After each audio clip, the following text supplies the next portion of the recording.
To start the drawer boxes, I began by cutting down the drawer bottoms to width on my table saw using 1/2-inch birch plywood.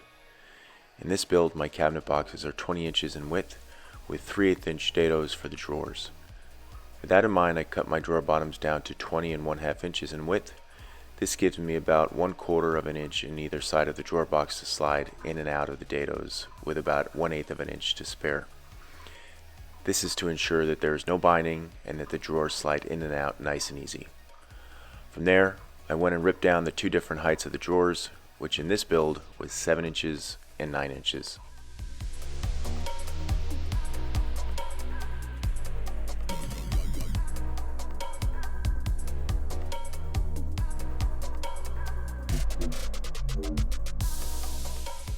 Once all my pieces were cut to their proper dimensions, I went over to my miter saw and cross-cut everything to their final width. And let me tell you what, this is exactly why I built this miter station.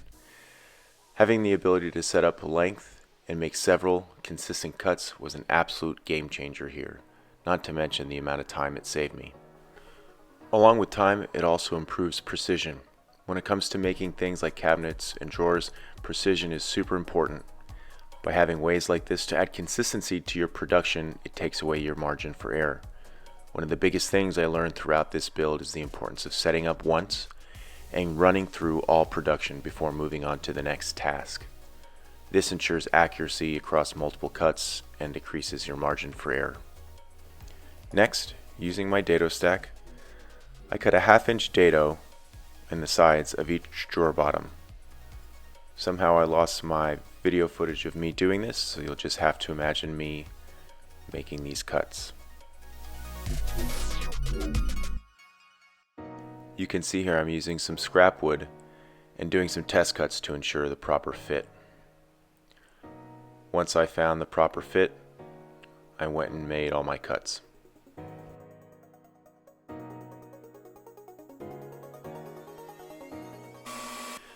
Next, for the drawers, again using my dado stack, I went ahead and cut rabbet joints for all the joinery.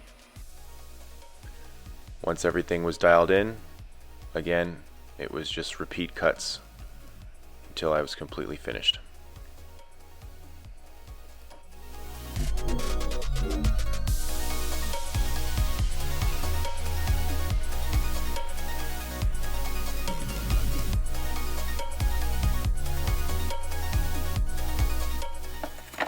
Once production was all finished, we went ahead and moved towards assembly.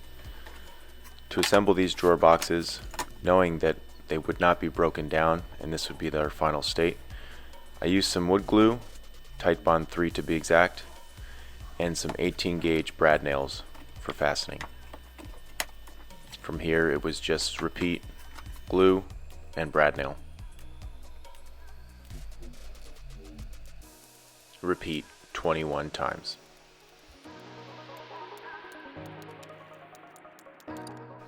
Carrying over to the following day, you can see I'm multitasking here, helping my daughter with some math homework and assembling the rest of the drawer boxes.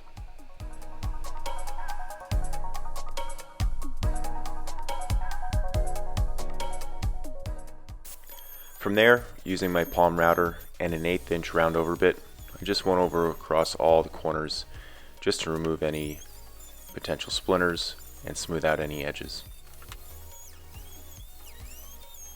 Again, over 21 drawer boxes. Once that was done, using my sander and some 80 grit sandpaper, I just went down and smoothed over general edges and then moved on to 120 grit. Again, did I mention there was 21 drawer boxes here? Yeah, this took a while. But don't worry, I won't bore you with all that.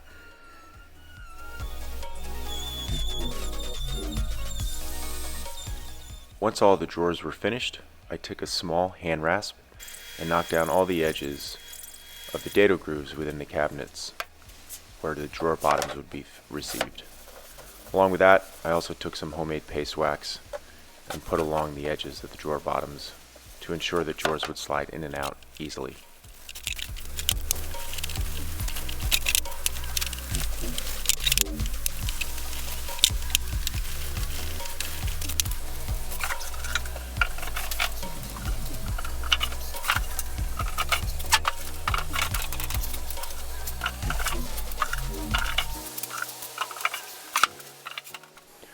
Once all the drawers were installed, I went ahead and ripped down the drawer fronts using my table saw. For this, I use 3/4 inch birch plywood cut from the same sheet so it would look seamless across the front of the drawer boxes.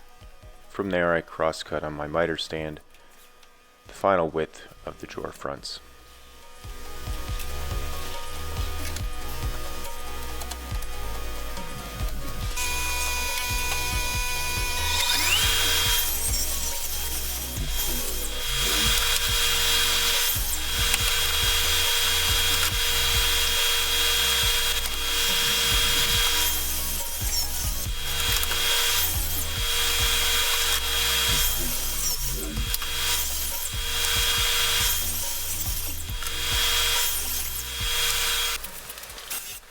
To fasten the drawer fronts, I use wood glue and screws from behind,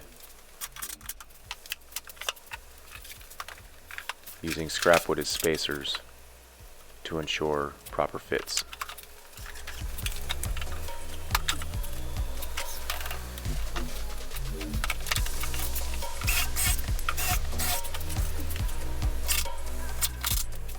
And to wrap up the project, drawer pulls were made out of some scrap walnut I had around the shop.